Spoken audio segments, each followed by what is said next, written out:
to fight against the bugs and protect itself. And the first line of defense is common sense. There is no way you would do this. But you might forget to wash your hands after you've been to the loo. And if food looked like this, you'd never eat it. But you might eat food past its sell-by date. So when it comes to avoiding microbes, use common sense. Our second line of defense is the body's natural armor, the skin. In addition to being a tough barrier, the skin's pores ooze a mild antiseptic which attacks viruses and bacteria. However, the invaders are eager to get into the body and take advantage of all natural open doors. The biggest is the mouth, and microbes love it. It is wet, warm, and full of places to hide. Although it is protected by saliva, which has antiseptic qualities, the lining or mucous membrane in the mouth is soft and relatively easy for bacteria and viruses to penetrate. As for the invaders which venture down our throats, they are in for a grisly end as they splosh into the stomach, which is a bag of strong acid. However, occasionally the body encounters the Arnold Schwarzenegger of the bug world. These are strong, resistant strains of microbes which get through all our defences and make us ill. The mouth may be an open gateway for viruses and bacteria, but that doesn't mean that we should stop kissing. We have a powerful final line of defense to deal with invaders which do get inside our body.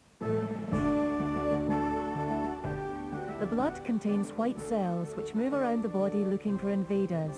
These white cells make up our immune system. The white cells are like a police force, each with a different job to do. Macrophages, helper T cells, killer T cells, and B cells work together as a team to fight invading microbes and toxins. Unchallenged, some microbes cause disease. White cells are on the lookout for microbes and toxins. The white cells, called macrophages, are on patrol to detect invaders.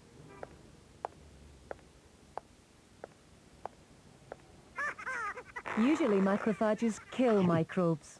If the invaders are too difficult to handle, it hangs on for help.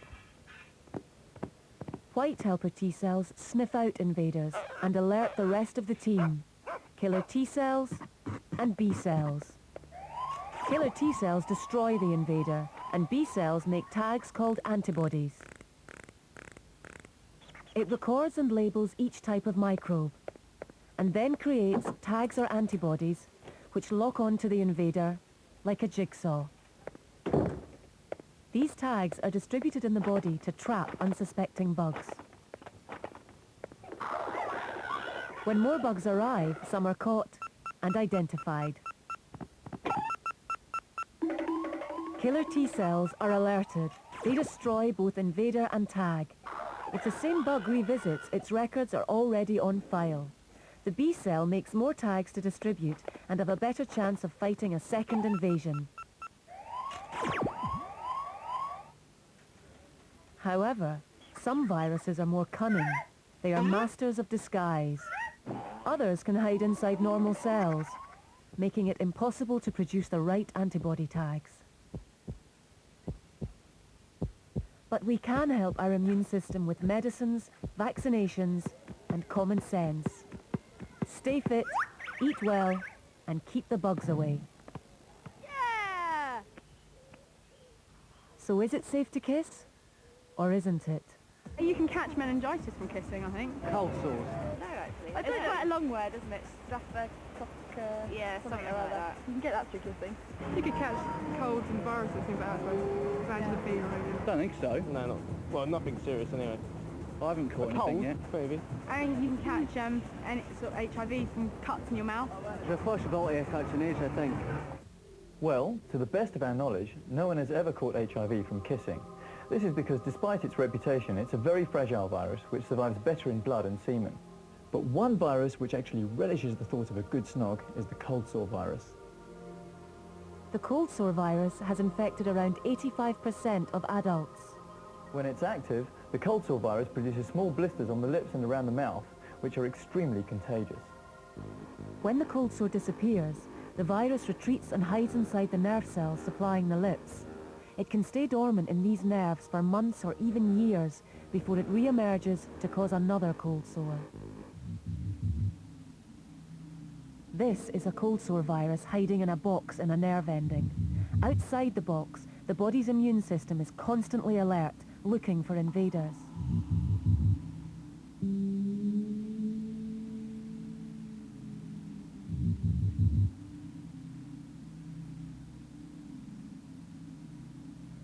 If new invaders keep the body's immune system busy, then the cold sore virus will raise its ugly head. Fortunately, if healthy, the body's immune system will quickly attack the cold sore virus, forcing it back into hiding.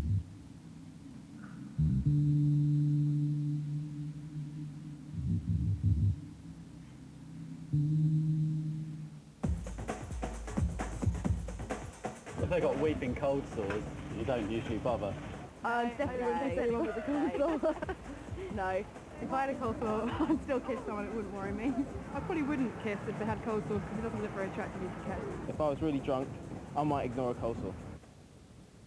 This man is infected with the cold sore virus, and he is about to develop a cold sore. He has now infected this woman with the cold sore virus.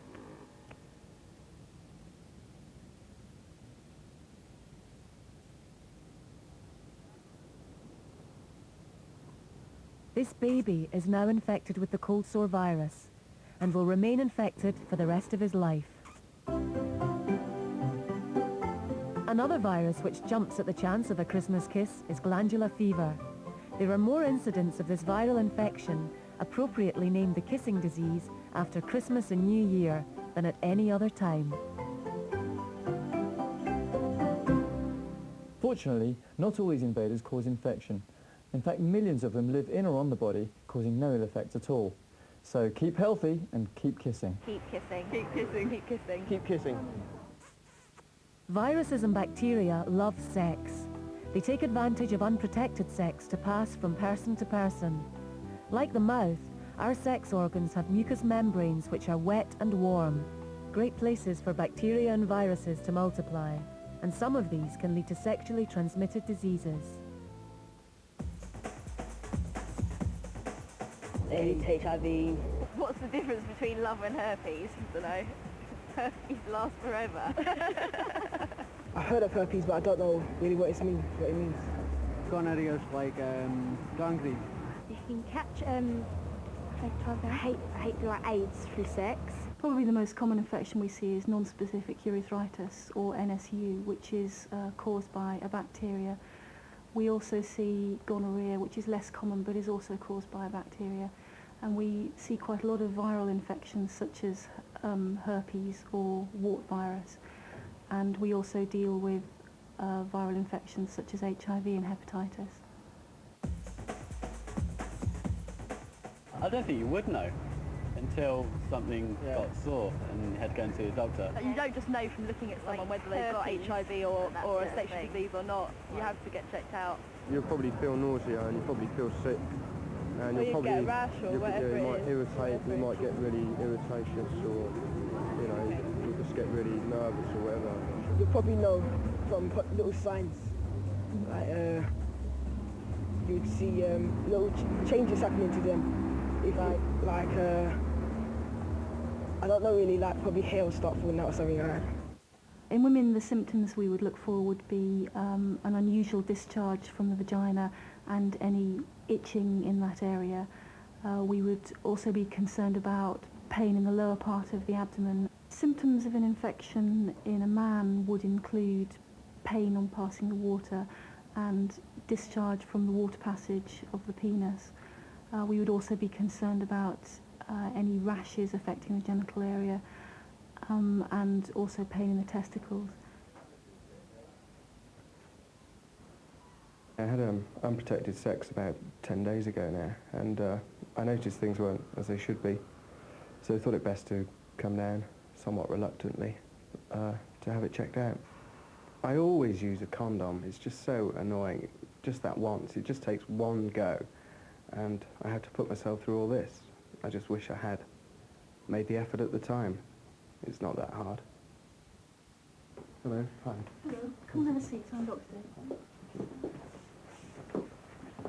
Right, okay, so what I need to do is ask you a few questions about the problems that you've had. So, would you like to tell me a little bit about what you've actually noticed is wrong? Yeah, sure. Over the last couple of days I've noticed that it's slightly sore when I pee, and also it's a little redder than it should be. Right. Have you noticed any unusual discharge? Yes, I have actually, a little bit, and obviously it's not normal, so I thought I'd come along and have it checked out. So if I could ask you to pop behind the curtains and to slip your trousers off for me. Okay, sure. Right. Yes. You may find this a little uncomfortable. Right, I'm just going to take a swab from the inside. Okay.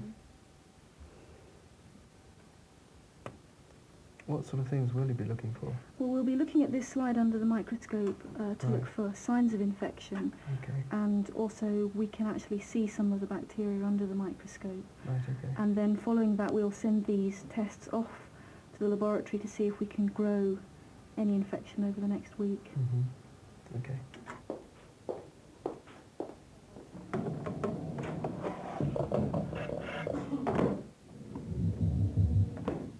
Bacteria are visible under the microscope, so it's possible to see if a person has a bacterial infection by looking at samples of discharge on a slide. To make the bacteria show up better, they are stained with a special dye.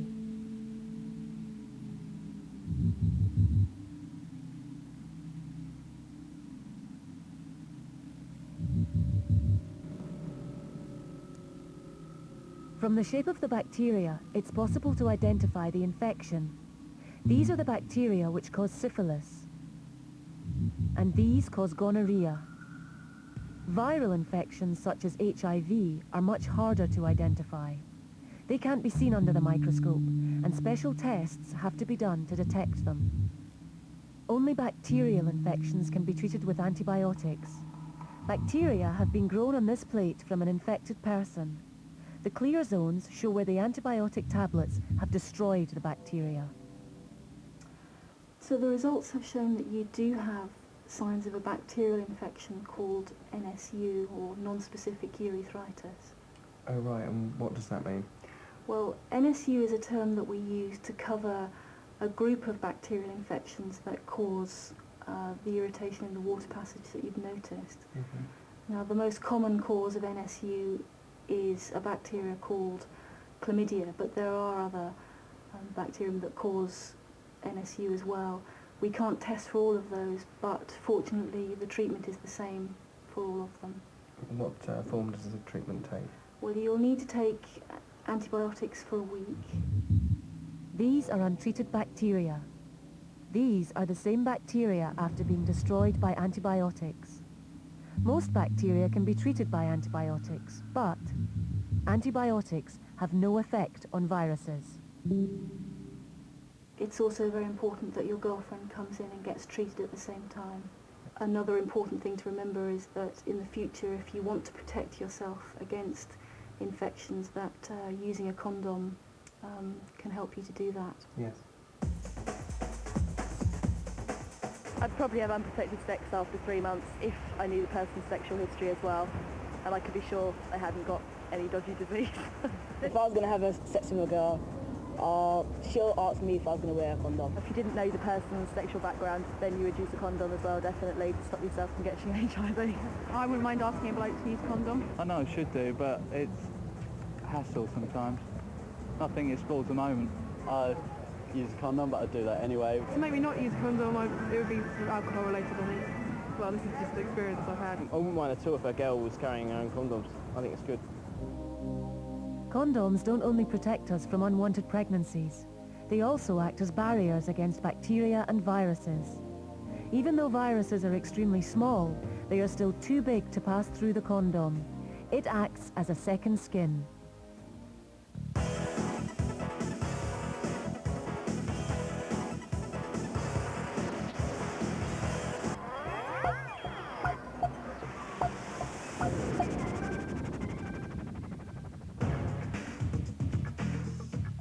brunette, dark skin, blonde hair, long legs, black hair, blue eyes. Our individual looks are down to our genes.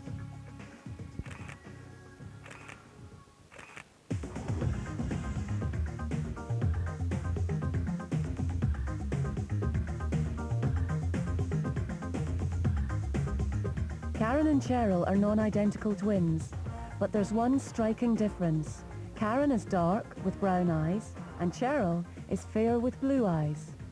I think I look more like my dad than my mum because I've got the same colour eyes as my dad's.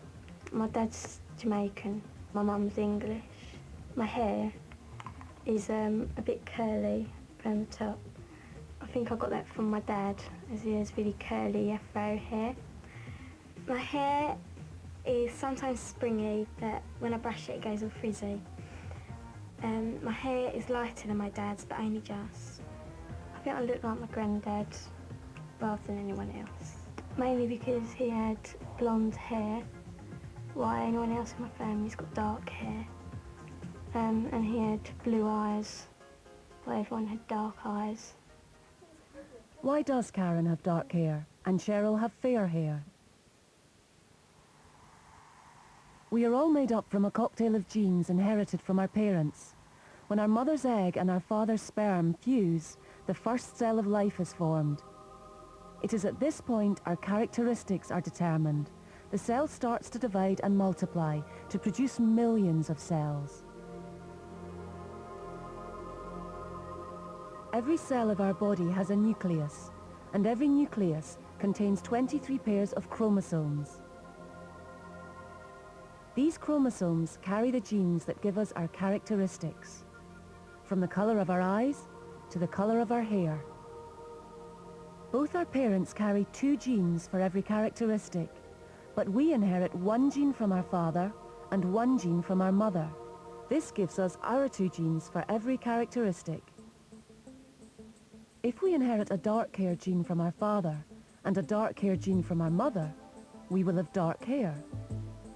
If we inherit a dark hair gene from our father and a fair hair gene from our mother, we will have dark hair. This is because dark hair is a dominant gene and fair hair is a recessive gene. So, the dark hair gene overrules the fair hair gene. Karen and Cheryl's mother carries a gene for dark hair and a gene for fair hair. She probably inherited her fair hair gene from her father.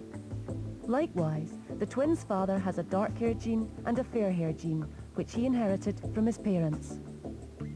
Karen inherited at least 1 dark hair gene because dark hair is dominant. Cheryl must have inherited 2 fair hair genes, as the only way you can be fair-haired is to have 2 fair hair genes. Girls will be girls, and boys will be boys. What makes a baby a boy or a girl is determined as the first cell of life is forming, as our parents' sex cells are getting it together. What makes a girl are her 2 X chromosomes, and what makes a boy is his X and Y chromosomes. So how is our sex determined? A man's sperm has 23 chromosomes, and so does the woman's egg. Out of these 23 pairs of chromosomes are 2 sex-determining chromosomes. The woman's egg always carries an X chromosome, while the man's sperm can carry an X or Y chromosome. When a man passes his X chromosome to combine with the woman's X chromosome, they will have a girl. When a man passes his Y chromosome to combine with the woman's X chromosome, they will have a boy. It's not just characteristics and sex we inherit from our parents. Sometimes we can inherit disease. Hemophilia is a genetically inherited blood disorder where blood does not clot properly. The slightest bruise or cut can cause bleeding and can be fatal. Hemophilia is a sex-linked disease because the gene for hemophilia is carried on the X chromosome. This makes women carriers, but men suffer from the disease.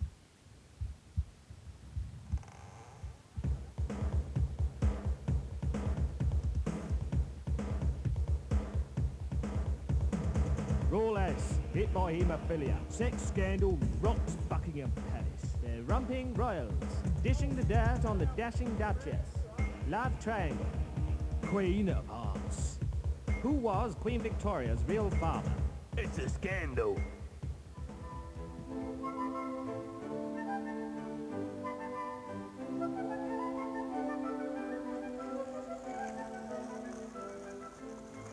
There's a new scandal rocking Buckingham Palace, but this time it's got nothing to do with the Windsor family. Nope, I'm going back about 100 years or so to the good old days of Queen Victoria and her children to get the scoop on this particular fishy story.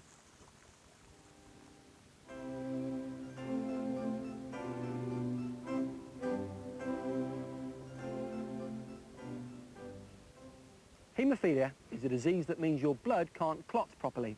Queen Victoria carried the haemophilia gene, but she didn't show any of its symptoms, nor did her two daughters. One of her sons, however, showed symptoms of haemophilia.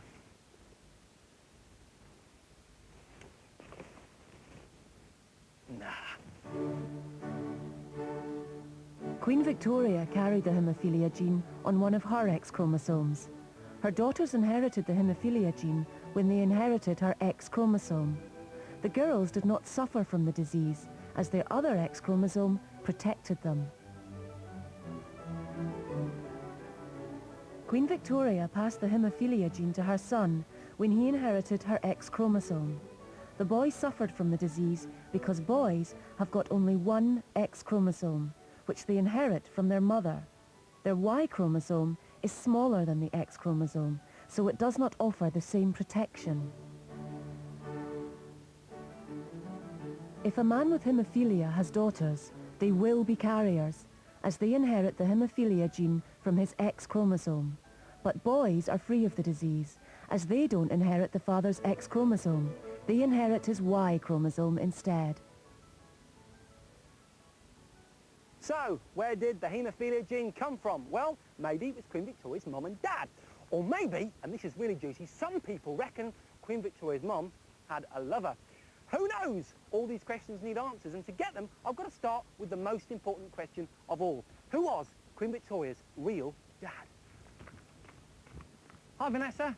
Oh, hi. Hi, Jason. How you doing? Very well. Smashing. Now, you're the scientist who's going to help me out with my scoop, is that right? I hope so. Good. Well, I've got you some flowers. Oh, thank you. You're such a Romeo. Oh, thank you very much. Well, you know, it's beautiful surroundings. Had to start the moment off properly. Now then, I've got a great story, but I've got to establish some facts.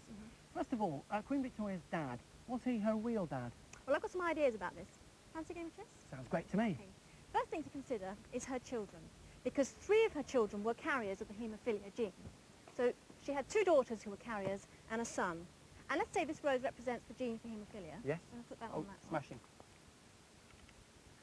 One. And because so many of her children were carriers of the haemophilia gene, Yeah. Queen Victoria must have been a carrier too. All right. So let's say, let's get Queenie out. So we've got our 2 daughters, both carriers. We've got the son, who has got the symptoms, and we've got Queen Vic, who we've deduced must also be a carrier. There you go. Pop it in So between. she must have been a carrier. And the question is, which one of her parents over here gave her the gene? This is her mother, the Duchess of Kent, and her father, the Duke of Kent. Well, we know that there's no haemophilia in her family. There's no evidence for it.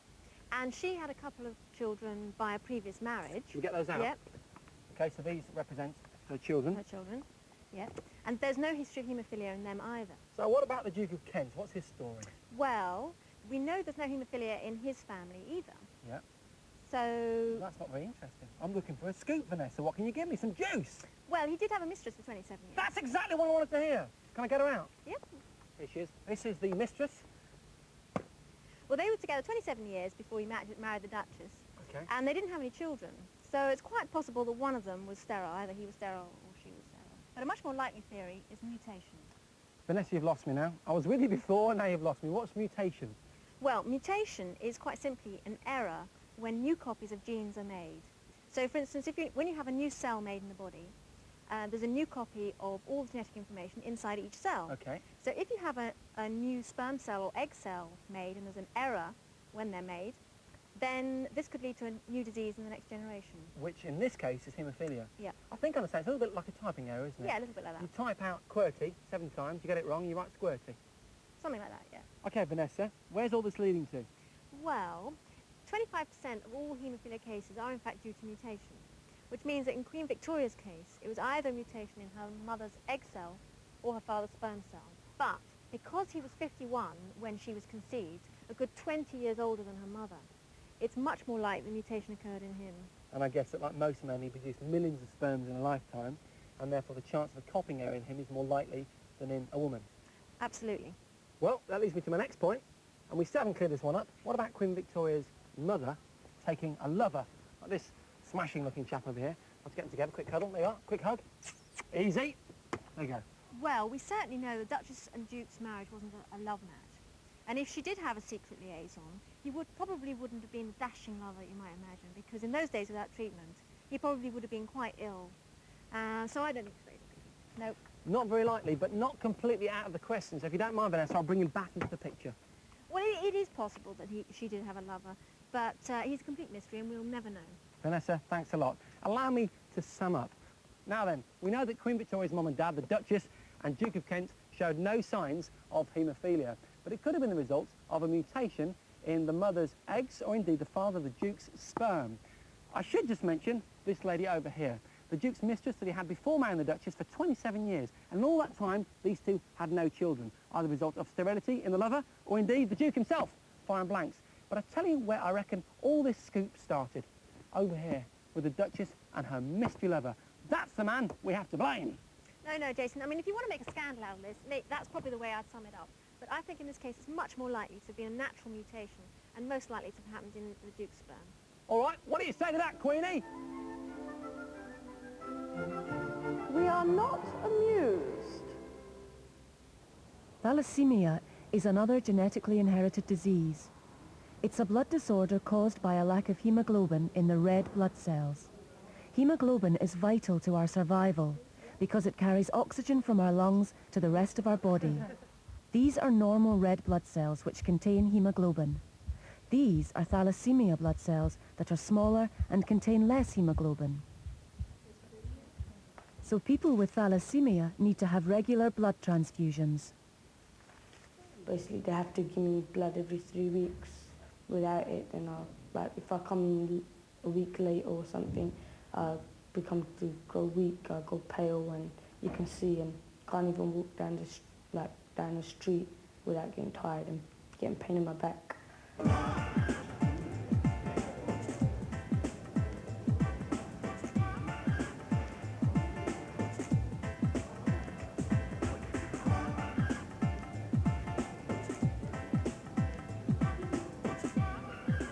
This evening's Big Bash is to promote awareness and raise money for the Thalassemia Society.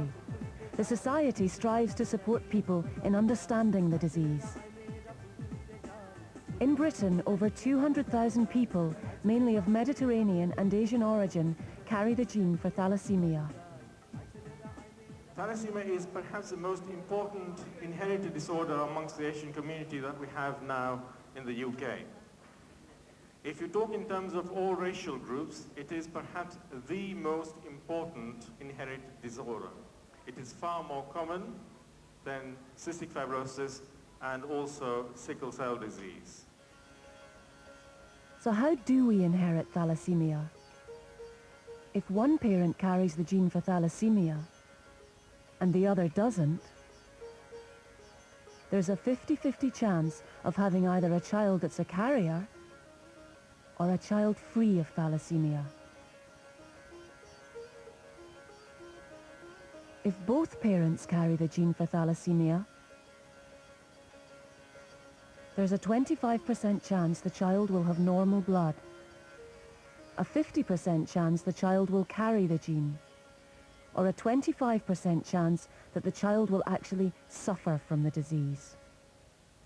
I'm labelled as the ill one, or I'm labelled as, oh, but he's thalassemia, you can't marry him, what about kids, and he's going to die, and all this kind of stuff. So there's still a lot of prejudice, there's a lot of problems. I've been through a broken marriage, basically because of thalassemia, and like the in-laws, the same as Michael, not understanding as such. But I think I've been allowed to progress, really. I think I'm really lucky with my parents. I've always adopted a positive outlook on life, and I've accommodated thalassemia into my life. I haven't let it interfere with me, but it can be hard at times. But it is possible to reduce the number of babies born with this disease. To do this, you have to first screen the parents to find out if they are both carriers.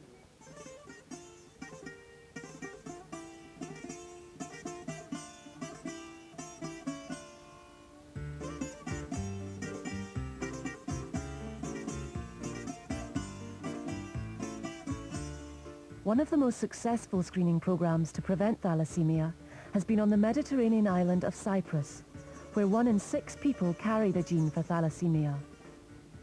The screening program was set up with the full backing of the church. Why has it been so successful?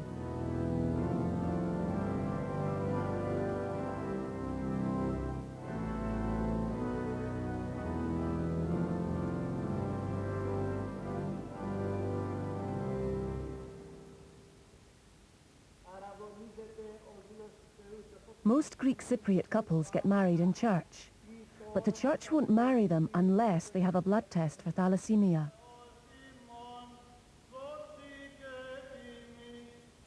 The main condition to issue a license is for the couple who are interested to get married in the church to present a certificate that they have passed the necessary test for thalassemia. It proved whether they are carriers of the disease or not carriers.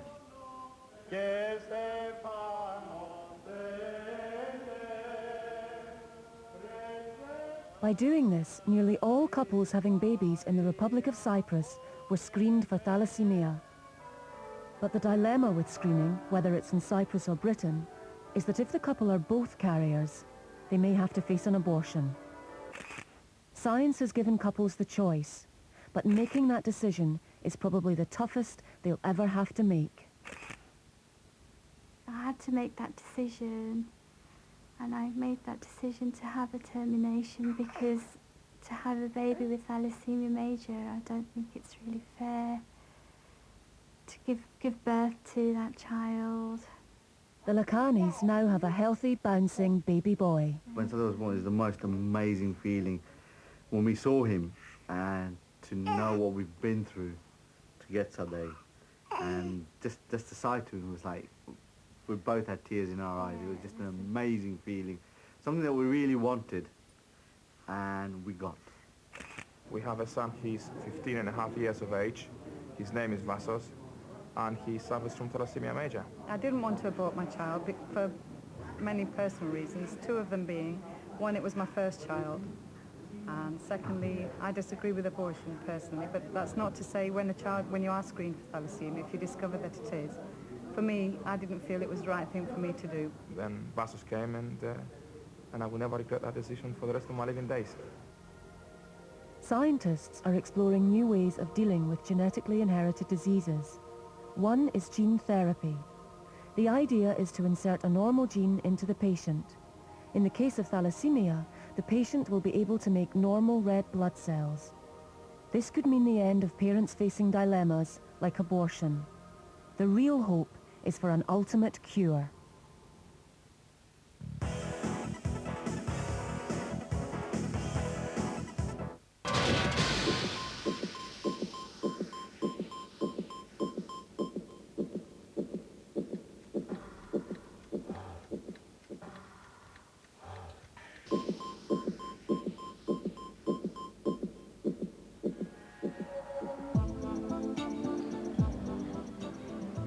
We're all told we should take more care over what we eat.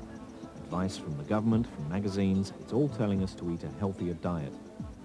But to decide what we should eat and how it affects our bodies, we have to understand what happens to food after we've eaten it. Digestion. In this program, we'll be looking at digestion and what happens after that, but concentrating on just one component of our diet. Probably the one we all worry about most. Fat.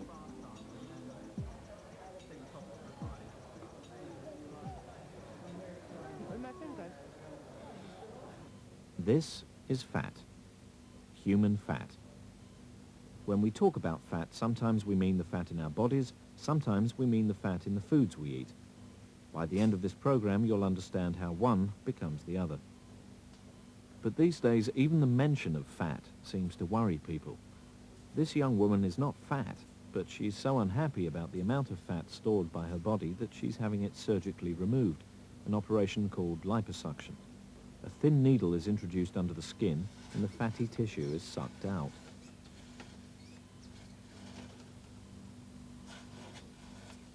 You might not want to go to these extremes to lose weight, but it does give us a real chance to see fat as it is stored in our bodies. Here it is. So, what is fat? What we call fat is a group of molecules called lipids. They have a backbone of glycerol attached to 3 or more long fatty acid chains. These lipid molecules are one of the body's fuels. They can be broken down with oxygen to release energy. This program is the story of what happens to them in our body. But if fat is just another chemical used by our body for energy, what have we got to be so worried about?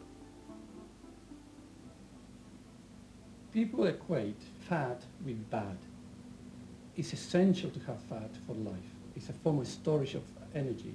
The problem in the Western society is where we are storing too much fat, either because people eat too much or they don't do enough exercise. So there's a balance to be struck here, a balance between how much fat we take in, that's eating and the processes of digestion, and how much fat we burn for energy. To understand what happens to fat, we have to understand the balance between input and output. First things first, let's look at the input side of the equation. How does fat get from our food into our body?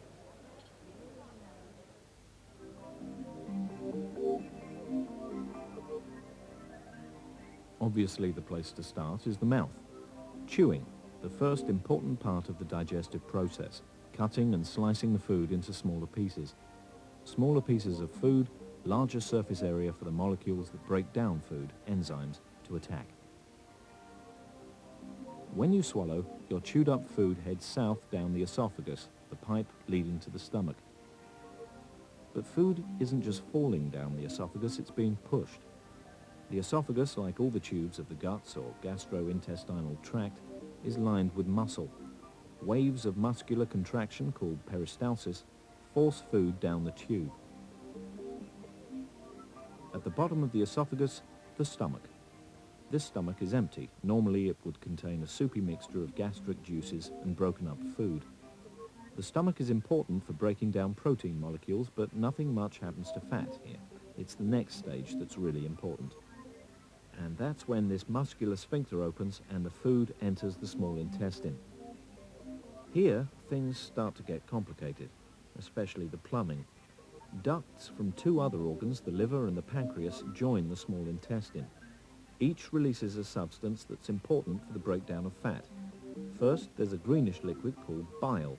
It's a solution of salts produced in the liver, stored in a small sac, the gallbladder, and released into the intestines as the food arrives. The pancreas then releases another fluid to join the show, this time containing enzymes. The body produces different enzymes to break down different types of food, and they're named after the type of food they attack. The enzymes that attack fat are called lipases because they attack lipids. The bile and the enzymes from the pancreas mix together. But to understand what's happening to fat, we need to take a much closer look. By the time the fat enters the small intestine, it's in the form of droplets, like the droplets of fat in milk. But the body can't absorb fat in this form, and that's where the bile comes in. The bile salts emulsify the fat, dispersing it into much smaller droplets. Now, the smaller droplets can be attacked by the enzymes from the pancreas. Individual fat molecules are broken down by the lipases into their components of fatty acids and glycerol. Only when this has happened can the fat be absorbed by the body. But where does the absorption take place? Further on in the intestine, you can see the walls are covered in tiny projections called villi, which increase the surface area of the intestines. Each villus has a rich blood supply and a duct in the center called a lacteal. The broken down fats pass through the cells on the surface of the villi, either directly into the blood or collecting in the lacteal first. But where does the fat go now? Directly to the body's main chemical factory, the liver. The liver is a combination of factory, chemical works, and truck depot. Fat can either be burnt immediately for energy, used to make other chemicals, or sent off to other parts of the body to be stored. But how can we find out which of these things is happening to fat? And at the moment, for two reasons. We can't measure what's happening in the liver directly, but we can measure the chemical reactions indirectly by measuring the waste products expelled from the body.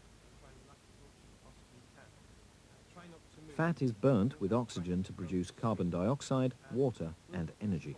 So, by collecting in a hood the air someone breathes out and measuring the amount of carbon dioxide and oxygen present, we can make an indirect measurement of how much fat is being burnt. Caroline is lying down, doing as little as possible. By measuring the carbon dioxide and oxygen in the air she breathes out, the computer can calculate the amount of energy she's generating just to keep her body ticking over. This measurement is called the basal metabolic rate. Here you can see the results on the screen. If she stayed in this position, she would be burning 6,000 kilojoules of energy in a 24-hour period. Okay, let's see what happens if Carolyn moves about a bit now and exerts some effort. Carolyn, would you like to wiggle your feet and hands vigorously?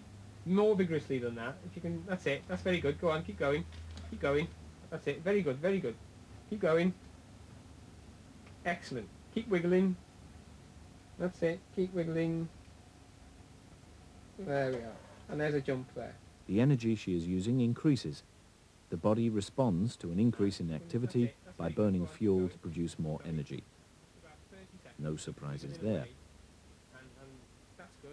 But there's a problem. Burning fat isn't the only chemical reaction in the body that produces carbon dioxide and water. The breakdown of glucose produces the same waste products. So how can we be sure that this setup is measuring fat? Very good. Keep going. We need to construct a fair test that can tell us how much of the energy produced by our bodies is due to fat.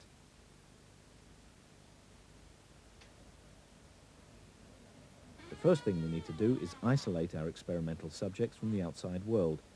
These small rooms are calorimeter chambers.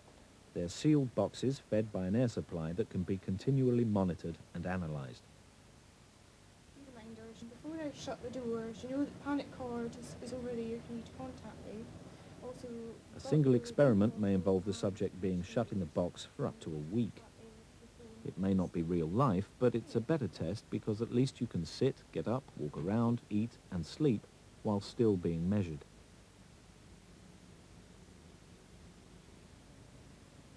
So far so good, just a bigger version of the hood.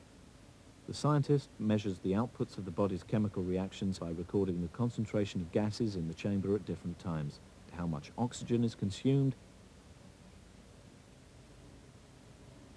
and how much carbon dioxide produced. The chamber is kept at a constant temperature to allow fair comparisons to be made between different people.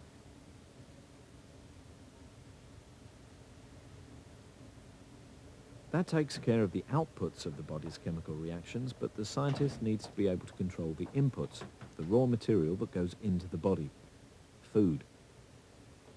The meals given to the experimental subjects are specially prepared. The scientists know exactly how much fat and carbohydrate they contain.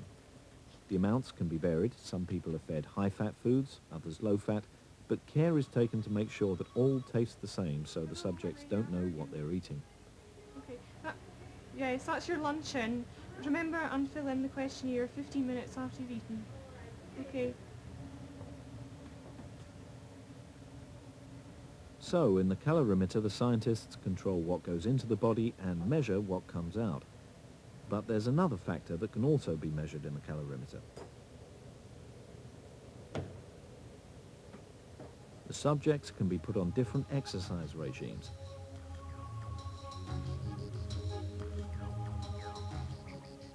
In every 24-hour period, one subject might be asked to spend 2 hours pedaling on the exercise bike.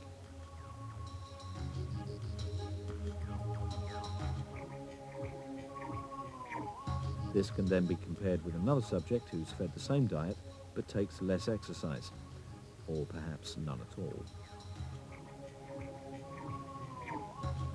Using the calorimeter chambers, we can construct a fair test of which elements in our diet are used to produce energy.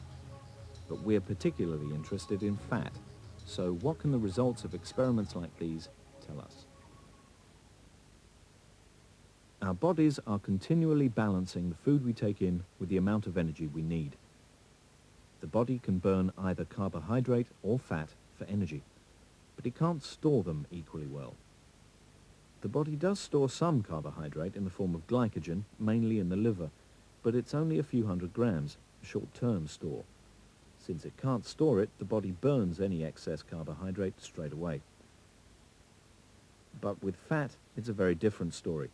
Fat is easily stored in the adipose tissue under the skin. More fat in the diet than the body needs, and it can be stored for the future. Fat is like a reserve fuel tank for the body. We all store some fat, but do we all store the same amount of fat? Let's take 3 volunteers and find out. 3 different bodies, 3 very different shapes. First, Kish. The machine we're going to use to look at the fat in Kish's body is a magnetic resonance body scanner. Kish lies on the bed and is transported into the magnet.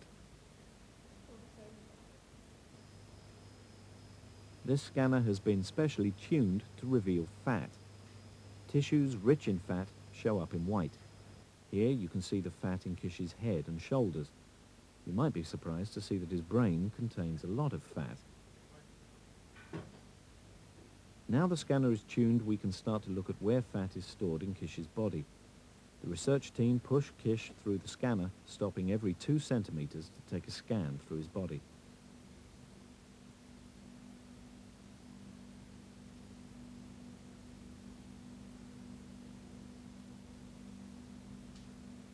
Having completed over 80 individual scans, we can look at the distribution of fat from one end of Kish's body to the other.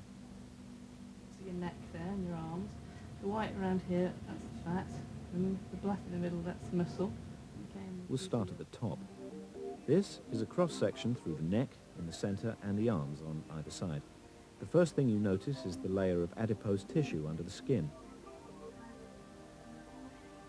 Everyone has adipose tissue. It acts as insulation, retaining the heat generated by the body's chemical reactions and maintaining our body temperature. But what else can we see as we move down through the body? Here we're at the level of the heart. The lungs are the 2 dark holes on either side. The white area in the middle is fat surrounding the heart. So there is fat inside the body as well as just under the skin. Moving further down, here's the liver showing up in grey. You can see that all of Kish's internal organs are surrounded by a packing of fat tissue. And now you can see that at the level of the abdomen on the top and the buttocks on the bottom, the adipose layer is thicker too.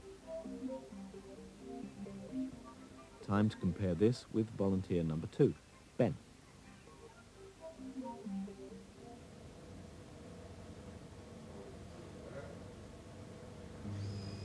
Ben is obviously thinner than Kish, so you might expect less fat, but will it be in the same places? Again, he's scanned every 2 centimeters.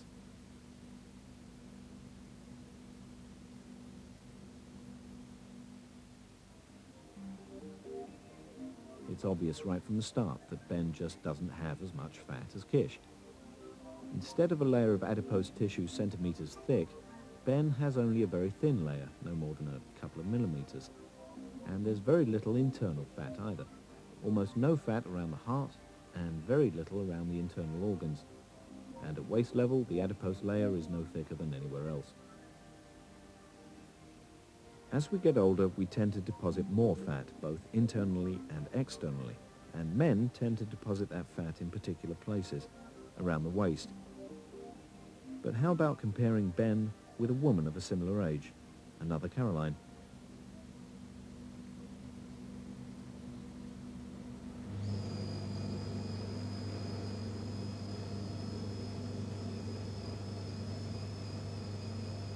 Yeah, white here, the high signal. Caroline's neck and arms look pretty similar to Ben's. Maybe a slightly thicker layer of adipose tissue, but that's what you would expect. Women are better insulated than men. They tend to have a thicker layer of fat spread more evenly across the body. Obviously, her breasts contain fatty tissue, but like Ben, Caroline has very little fat around her internal organs or her abdomen. Around her hips, the adipose tissue is slightly thicker. But we've only looked at 3 individuals. Is there any pattern to the differences between where people lay down fat? People, for example, when they start putting weight on, they start putting the weight in different areas. So we have that people put weight around the waist here, and you end up with a large girdle around your waist, or around your hip, or in your arm, under your arms, as you can see, or on your back. And there's a certain area, so you end up like an overcoat of fat that gets bigger and bigger and bigger. And it's interesting that in men, you tend to get that all the fat gets around the waist, and in women it's more prominent around the hip. And that's why women always tend to talk about saying, you know, losing the hips because they're too large, and men end up with beer guts. We can take the individual scans of fat from our 3 volunteers and build up 3-dimensional images of their bodies. We can then slice through these 3D images to look at the fat distribution from any angle. It's as if all the other body tissues, muscle, bone, intestines, have been scooped out.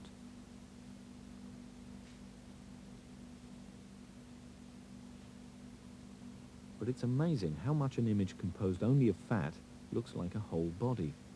You can probably even recognize our 3 subjects. The distribution of fat is a major factor in the shape of our bodies. That's why how we feel about our bodies and what they look like is very tied up with the amount of fat we store. In the past, bodies with more fat were seen as very attractive. Now, different shaped bodies are fashionable with very little fat, perhaps less than is healthy. And some people feel under so much pressure to lose fat that they have it surgically removed. But should we get so worked up about it? There are some reasons we should. Here you can see the fat around the heart that we saw on the MRI scans earlier. But this patient has more serious problems than that. She has coronary heart disease. The blood vessels that supply her heart muscles have become blocked with fatty deposits. The surgeon is replacing them with sections of veins from her leg, all caused by too much fat in the diet. Fat can be your friend or your foe. It's up to you to choose.